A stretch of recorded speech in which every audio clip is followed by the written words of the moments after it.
Good morning, everyone. Good morning, Ms. Ida. It is a Friday morning. You had just woken up from a 3-hour sleep that was definitely not enough, and you're about to leave for work. But before that, you cannot forget your first of many records for the day. So here you are in your car, driving off to work, when suddenly your breath begins to shorten and your muscle twitches, causing you to pull over. The symptoms of both caffeine and sugar overload had finally hit you, and you realize that if you did not stop your energy drink addiction now, that it could be the beginning of something irreversible. Thus, to prevent such scenario from coming into life for any of us, I am here to persuade all of you on why energy drinks are bad and why drinking coffee is a better alternative. The first advantage of coffee is that it is a much healthier substitute as opposed to energy drinks. Since coffee is both unprocessed and does not contain a harmful amount of chemicals, it makes it a preferable beverage for anyone, especially for those who are self-conscious about their health and the long-term detrimental effects that a sugary energy drink can have on their body. Another major health benefit of coffee relates to their antioxidant content, where according to Barnadotier, the powerful antioxidants contained in the drink has been studied to reduce the risk of developing many types of diseases, enabling coffee drinkers to stay in an optimal health condition whilst simultaneously getting in their energy boost for the day. In terms of energy drinks, however, as stated by the journal, some of them can contain up to 17 spoons of sugar, where the popular energy drink, Monster Energy, has been found to contain 14 spoons per 500 milliliters. Now, such excessive amounts of sugar should not be acceptable to drink daily, especially when it will just result in sugar crashes in the end, which is when your energy level experiences a sudden drop, causing your body to shake and become weak. Not only that, but energy drinks are also made up of a combination of artificial sweeteners and other long list of ingredients that all of us have probably never even heard of. Down the line, consuming these foreign substances will just result in many health issues to arise, including diabetes, dental problems, and obesity. In fact, BBC had recently reported on a case regarding a 21-year-old university student who had suffered from a heart failure after consuming 4 cans of energy drinks every day for 2 years straight.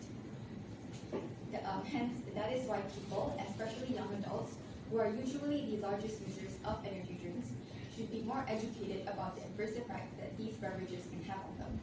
Because although they may taste like sweet, sugary candies stored in beautiful, colorful cans, before you know it, this student could be you instead. Secondly, as compared to energy drinks, coffee is way cheaper. According to the Straits Times, it is very common to find coffee being sold for 2.50 in local restaurants in Malaysia. So, can you imagine a world where people are usually obtaining a monthly salary of 3,000 ringgit? This means that purchasing coffee every single day for a month will only take up about 2.5% of their income.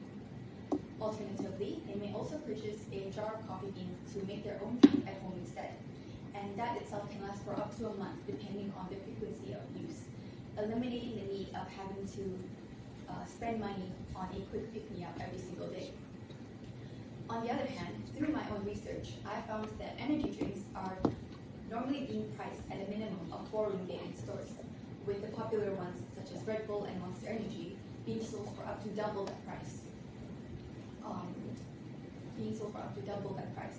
Now, such prices are obviously not realistic nor affordable for a lot of people to purchase every day, especially college students who rely on caffeine the most to get through their day, but do not have the funds in their wallet to do not have the appropriate funds in their wallet to satisfy it. Lastly, the third advantage of coffee over energy drinks is that coffee makes it easier for individuals to control their level of caffeine intake. This is particularly important for young teenagers, pregnant women, and other people sensitive to caffeine. This is because depending on the type of coffee beans and how it is roasted, the strength of its caffeine level can be controlled. For instance, an average cup of brewed coffee can range around 70 to 140 milligrams of caffeine in total, as stated by Barnadotier. Hence, since the recommended caffeine intake per day is 400 milligrams, as said by Mayo Clinic, this makes it easier for coffee drinkers to monitor their caffeine consumption to ensure that not a lot is being drank all at once. However, this becomes challenging when it comes to energy drinks, where its caffeine content is typically high and inconsistent. For example, one of the most well-known energy drinks in the gaming industry is called G Fuel, and in one can it contains a whopping 300 milligrams of caffeine.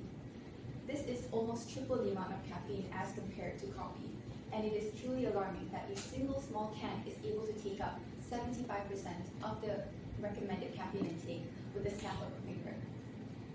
Nonetheless, by drinking too much caffeine on a regular basis, it causes individuals to develop a higher caffeine tolerance, which means that more energy drinks will need to be consumed in order for them to experience its effects. Such over-reliance on caffeine can then cause sleeping difficulties, headaches, and even heart palpitations. To conclude, when it comes to energizing beverages, coffee is way better than energy drinks in a lot of departments.